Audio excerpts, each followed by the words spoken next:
Alabama state में जो है वो ज़्यादातर फॉरेस्ट ग्रीनरी, ताकि वो इस व्लॉग को देखते हुए एक साथ में व्लॉग अपलोड नहीं कर सकती क्योंकि काफ़ी एंटर होते ही हमें ये खूबसूरत सनसेट, हस्बैंड यहाँ पे मुझे अप्रिशिएट कर रहे थे कि हम देसियों को सबसे पहले क्या ख्याल आता है और वर्जीनिया में एंटर होती। अस्सलाम वालेकुम जी, कैसे हैं आप लोग? अल्हम्दुलिल्लाह हम भी बिल्कुल ठीक हैं। जैसा कि लास्ट व्लॉग में हमने आपके साथ अपनी टेक्सास से लुइसियाना तक रोड ट्रिप जर्नी शेयर की थी। लुइसियाना से आगे जाके थोड़ा मिसिसिपी का एरिया आता है, बहुत ज़्यादा हाईवे से हम नहीं गुजरते मिसिसिपी के, और ये हम अलाबामा में एंटर हो गए हैं। अब अलाबामा स्टेट में जो है वो ज़्यादातर फॉरेस्ट ग्रीनरी और थोड़े बहुत घर बने हुए थे हाईवे के पास, जैसा कि आप मेरे वीडियो में पीछे देख ही सकते हैं। अच्छा, बच्चे जो है ना लंच करके जैसे ही आके ट्रक में बैठे ना, इनको तो आ गई नींद और ये सो गए। अच्छा, मैं सो नहीं सकती थी क्योंकि हस्बैंड ड्राइव कर रहे थे, तो उनका कहना ये है कि आपको देख के मुझे भी नींद आ सकती है, तो इसलिए मैंने सिर्फ अपने स्लीपर वगैरह ही रिमूव किए, थोड़ी देर मैं रिलैक्स हो गई इसी तरह से। अच्छा, मिसिसिपी से टेनेसी आने तक हमें 1.5 से 2 घंटे ही लगे। टेनेसी स्टेट में एंटर होते ही हमें ये खूबसूरत सनसेट का नजारा देखने को मिला। यहाँ पे शाम का टाइम तकरीबन हो चुका था और जी शाम होते ही आपको पता है हम देसियों को सबसे पहले क्या ख्याल आता है, थोड़ी चाय या कॉफी हो जाए। बस इसी ख्याल को देखते हुए हमने पायलट गैस स्टेशन पे अपना ट्रक रोका, जहाँ से हमें गैस भी डलवानी थी ट्रक में, और प्लस हमने अपनी कॉफी भी इंजॉय की यहाँ पे। जी यहाँ कॉफी पीने के बाद थोड़ा फ्रेश होने के बाद हमने दोबारा अपनी जर्नी स्टार्ट की, क्योंकि जर्नी बहुत लंबी है तो इसलिए व्लॉग भी आपको थोड़ी थोड़ी देर में देखने को मिलेंगे। एक साथ में व्लॉग अपलोड नहीं कर सकती क्योंकि काफी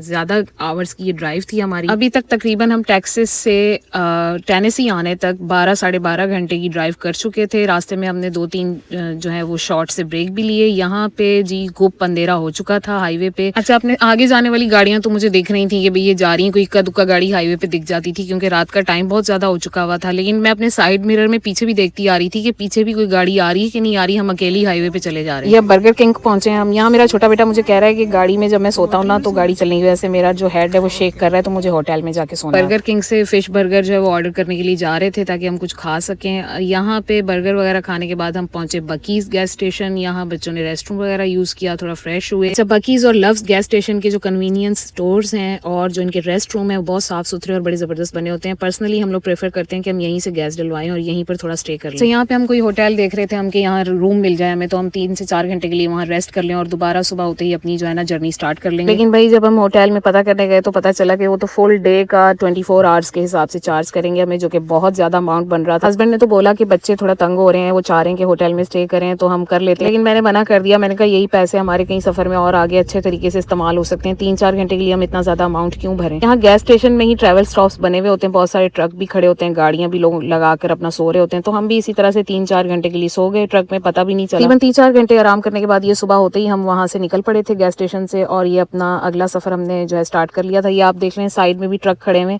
और ये ट्रक ड्राइवर जो है वो लॉन्ग ड्राइव कर रहे होते हैं तो उनको थोड़ा सा रेस्ट चाहिए होता है, इसलिए वो साइड में अपना ट्रक लगा के रेस्ट कर रहे होते हैं। हस्बैंड यहाँ पे मुझे अप्रिशिएट कर रहे थे कि भैया आपने अच्छा डिसीजन लिया, हमारे काफी ज्यादा पैसे बच गए, इससे वो और किसी काम आ सकते हैं हमारे आगे। बच्चों ने भी बड़े सब्र का मुजाहरा किया क्योंकि थके हुए हम इतने थे, हम फौरन सो गए ट्रक में, बच्चों ने हमें बिल्कुल तंग नहीं किया। अच्छा जी, आपके साथ बातें करते करते हम वर्जीनिया स्टेट में एंटर हो चुके हैं, और वर्जीनिया में एंटर होती क्या खूबसूरत सीन्स और जबरदस्त हाईवे हमें देखने को मिला है, जबरदस्त यहाँ पे नज़ारे देखने को मिले। अभी आप हाईवे के जो सीन्स है ना उसको एंजॉय करिएगा, ये मैंने स्पेशली अपने व्यूअर्स के लिए बनाए हैं ताकि वो इस व्लॉग को देखते हुए जो है वो सीन्स भी इंजॉय कर सकें। एक तो ये अर्ली मॉर्निंग 6 बजे का टाइम था, यहाँ थोड़ा सा फॉगी और क्लाउडी सा वेदर था, बहुत ज़बरदस्त और ठंडा ठंडा सा वेदर था यहाँ पे। मुझे तो वर्जीनिया बहुत ही ज़बरदस्त लगा। वर्जीनिया से वेस्ट वर्जीनिया और फिर मैरीलैंड तक जाने में हमें 3 से 4 घंटे लगने थे, और ये सब इलाके तकरीबन एक जैसे हैं और वेदर भी एक जैसे ही था यहाँ। रात 12 बजे के हमने सिर्फ फिश बर्गर खाए हुए थे, और उसके बाद हमें अब शदीद भूख लग गई थी। यहाँ सुबह के 10 बजे का टाइम था, और वर्जीनिया में ही हमने लव्स के गैस स्टेशन पे अपना ट्रक स्टॉप किया। तो यहाँ मैंने आप लोगों के लिए थोड़े से वीडियोस बनाए हैं कि लव्स गैस स्टेशन में जो है वो मैकडोनल्ड, सबवे, ये सब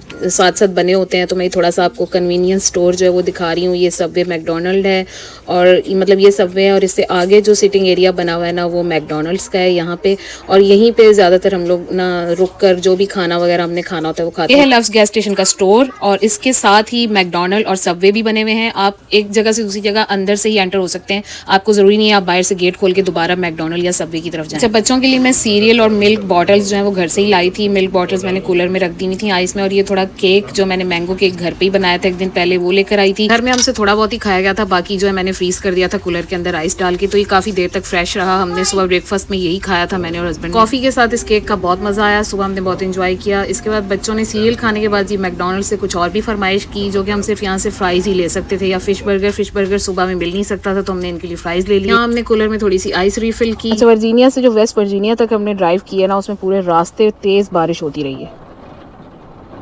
अच्छा मैंने कहा जरा बच्चा पार्टी भी खबर ले लें पीछे, तो देखा बड़ा बेटा जो है ब्रेकफास्ट करने के बाद सो गया था, छोटा बेटा बस लेटा हुआ था बाहर की जो है ना सीन एंजॉय कर रहा था। अच्छा बच्चे जो है ना पूरे सफर में बारी बारी सोए, एक सोता था तो दूसरा उठ जाता था, इस तरह इनकी टैबलेट देखने पे भी ज्यादा फाइटिंग नहीं। अच्छा इसके बाद हमारी नेक्स्ट डेट आनी थी पेंसिल्वेनिया, और उसके बाद आप नेक्स्ट व्लॉग में देख सकेंगे हमारी लास्ट डेस्टिनेशन कौन सी। तब तक के लिए बाय।